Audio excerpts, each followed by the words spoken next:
Recently, I was attending a college lecture of one of my electives. Our professor talked about what sacrifice truly meant, and every word of her explanation felt legitimate. I'll be touching upon that and taking things to a different level. That was the plan, but the last few days have been symbolic. Life enlightens you in its unique ways, not through books or through your favorite people. This is the Aaryan's Musings podcast. You've tuned in to episode 4, Sacrifice. A warm welcome to all my listeners. We once again begin from our last checkpoint, sacrifice. This word commands immense virtue. Forget respect. There are very few who can say that they sacrificed something in their lives. Why? How often do we find ourselves going back to those people, places, habits, hobbies that we left behind in search of the next big thing in our life? Sacrifice has been defined and discussed extensively. I will not delve into those aspects. Rather, I will let go of the urge to take the known paths and pursue the paths that I just happen to walk on. Every person breathing in this world at this moment possesses a moral characteristic that creates a halo around them, wherever they go. What I see at a first glance is that halo. The person underneath could be the same or not. Let us assume a man whose halo radiates generosity. He is warm, kind, and never hesitant in extending his hand first. It's not exactly because he likes it, but because that's how he was brought up. The values that surrounded him. He goes through a morally rough patch, a reorganization, a rediscovery of himself that is rocky and destabilizing. He meets people who become friends and he doesn't really put a filter here, or forgets to, because this is generational. Givers don't have filters of any sort naturally. More importantly, when changes begin to happen, they are so subtle that we don't even know what to protect ourselves from. But life has its ways of unraveling. He finds out that even though his image as such is clean, there are a few who maim and taint him behind backs. How does he feel? Sad? Betrayed? This depends on the person's receptiveness and the magnitude of acts done towards him. But certainly, anyone would feel unsettled. He feels like it to the point that he begins self-prioritizing. He suddenly is made aware of his halo that we discussed previously. Now, the halo has a unique feature. It is a force field invisible to its creator, its origin, if the creator and their halo are similar. But now an external trigger has created a difference. The halo hasn't changed, but the person has incorporated certain changes in their outgoing persona. Self-awareness is introspective, intrinsic, but self-image is projected, extraneous. This is where things get complicated. You begin to radiate one thing and embody the other. It has a drawback and a benefit.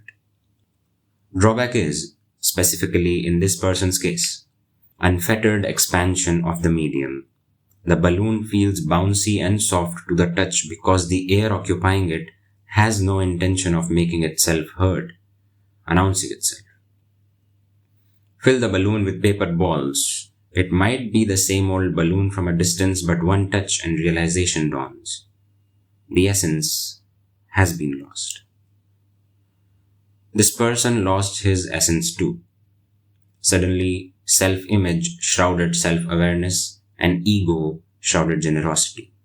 His anguish translated into words and he started voicing starkly different thoughts to his loved ones. Thoughts that were foreign but impulsive. Give a depleted, sick person a glucose injection and she may stabilize.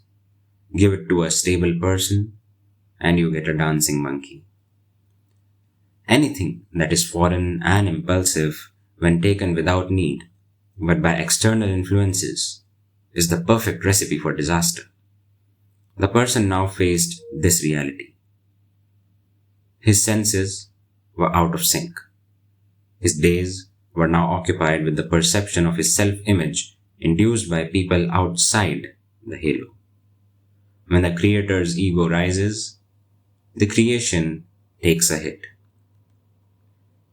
But there's a time gap between the hit of the venom and its knock on the doors of your heart. This is the benefit. This time delay is the antidote to an inflated self-image.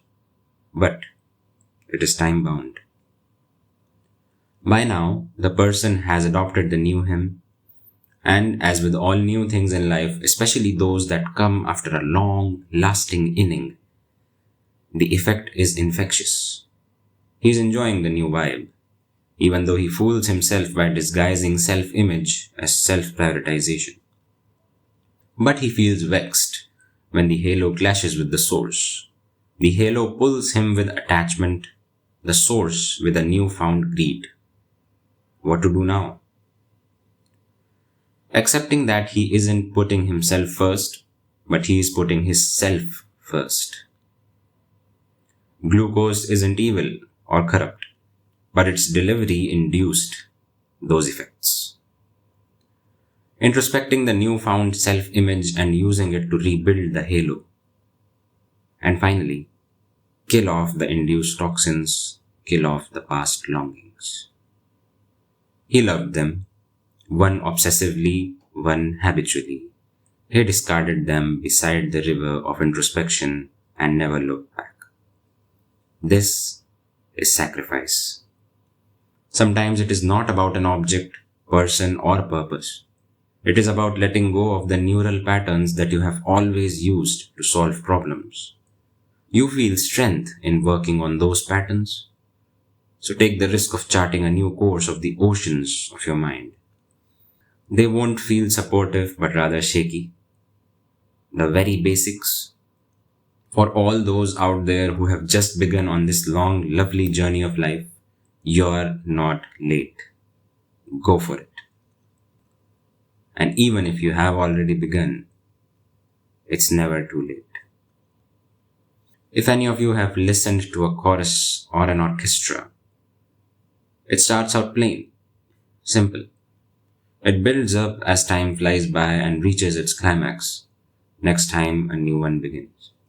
The only fear that must govern you is the fear of watching the same orchestra happen again and again.